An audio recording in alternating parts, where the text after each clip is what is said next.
Now the next part of this is looking at those batch cases like I referenced in the last video. So now let's just read through it. The fast food chain McDonald's has a brand name recognition 95% around the world based on blah, blah, blah.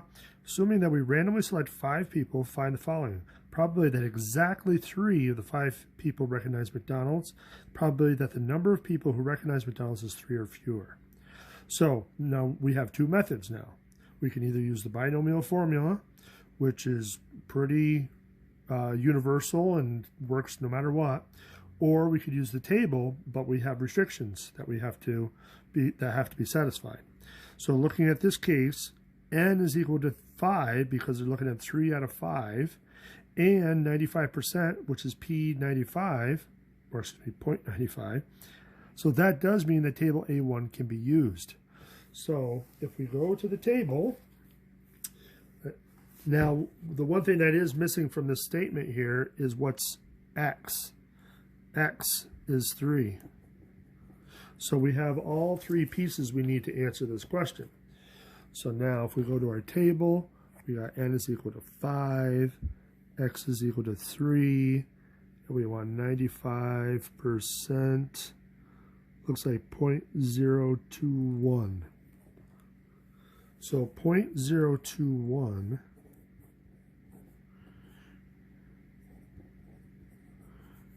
is the answer to part A. So now for part B, find the probability that the number of people who recognize McDonald's is 3 or fewer. So remember, 3 or fewer, you have to first describe or know what that means. So that means x should be equal to 0, 1, 2. This case wants you to include 3 though, so we got to add in 3 there as well. So those 4 individual cases will give us the probability of 3 or fewer. So let's go to the next page.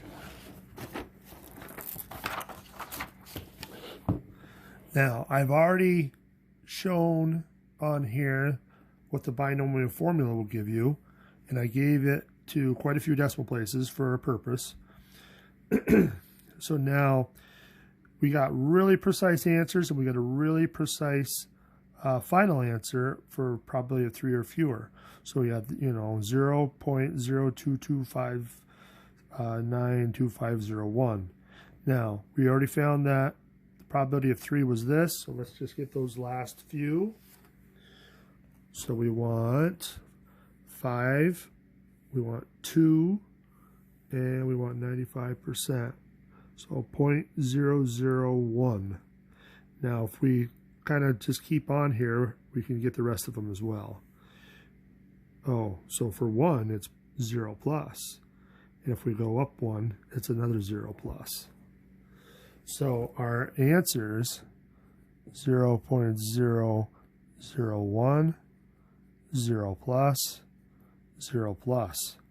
Now, when you're combining these probabilities, 0 plus, you can really just treat as 0. So those are going to do nothing to your final answer, but when you add these two, you get 0.022. Now, looking at the comparison, well, 0.022, 0.0225, we can see that it's pretty close, but there is some round off error. So, I mean, it actually would round up to 0.023. So that's something to keep in mind, is that the binomial formula should be a little bit more precise. So, okay. Now, let me pause there for a second. Thanks. So now if we apply the table to these last few problems, again, keeping in mind these batch cases, we should be able to get through these pretty quick. So now this next one says n equals 8, x is at most 2, and then p is equal to 0.04. So now, first thing we got to do is discover what, or uncover, what at most 2 means. So remember, at most 2 is up to 2, including 2. So it means we're going to start at 0, and then we got 1, and then we got 2. So now we can identify those 3 probabilities. So we need P of 0, we need P of 1, And then we need P of 2. And then we can find the probability of at most 2. So let's go to our handy dandy table. So n is 8. So we're way down here. We got 0. And then what was our probability? 0.4. So 0.4 is going to be right here. So 0.017 would be the first one. 0.017, and then the next one below that, 0.090,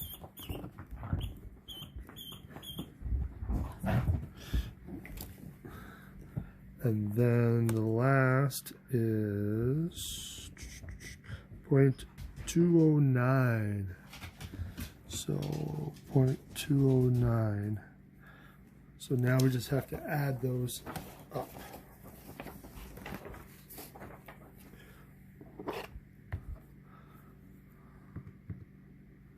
Oops, turn this on.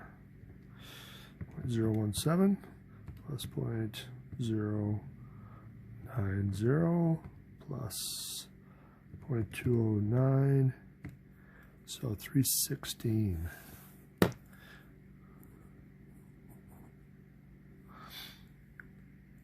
Now the next problem is very similar, and it's got n equals 8. Now we got x is at least 2, and p of is equal to 0.40. So now, what's x? At least 2, so we got 2 and up. The least number in your list of x's should be 2. So 3 and up, 4, 5, 6, 7, 8. Ooh. Now, that's a lot of probabilities to find, but remember, when you have a lot of probabilities, you don't look at what you have, you look at what's missing. So what's missing from our list? What's missing is 0 and 1, which luckily we found over here. 0 and 1 are right there. So if we want the probability of at least 2, we're going to look at the probability of 1 minus P of 0 and P of 1. So we can do that pretty quick. So 0 and 1 together, we can add that in our head. Looks like 107. So 0.107, and that looks like 0.893. So that gives us that one. And so the last one is just, it's very similar, but it's just more applied because it's wordy. So we got 20% of the people say that they were too young when they got tattoos. Assume that 5 adults who regret getting tattoos are randomly selected to find the indicated probability. So we got, find the probability that none of the selected adults say that they were too young to get tattoos. Well, none means x is equal to 0. So they want to know what the probability of 0 is. Now, as far as your information, we know that n is equal to 5. And in this case, we got x is equal to 0. And we got p, which is equal to 0.20, 20%. So now we can go to our table. So if we go to our table, we need n is 5, x is 0, and then 20%, which is right here. So 328.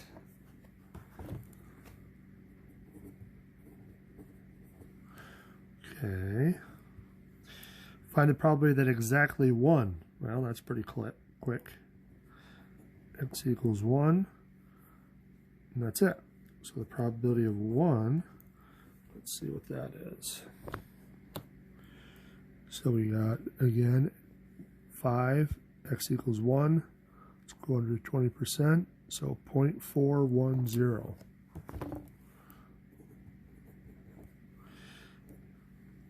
Find the probability that the number of selected adults saying they were too young is fewer than 1.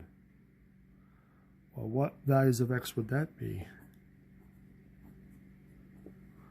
Fewer than 1. There's only one possibility. It has to be 0. So that one's kind of a silly one. It's going to be the same as the first one. And then D, if we randomly select 5 adults, is 1 a significantly low number who say that they were too young to get tattoos? Is 1 significantly low? So remember, if you're looking at probabilities, significantly low means you're looking at that number and all the probabilities below that. So this is looking at x equal to 0 and 1. Well, if we add those two together, we're going to get 0.328 plus 0.410, which is 0.738. So that's the probability that that happens. So is that a small chance? Is it less than 5%? Hell no. So it's not less than 0.05. So 1 is not significantly low. Or even more simply, you can just say it's not significant. All right, so that wraps up that problem. So now on the last half of this section, we're going to get into the parameters of binomial probability distribution, so mean and standard deviation. See you in the next video.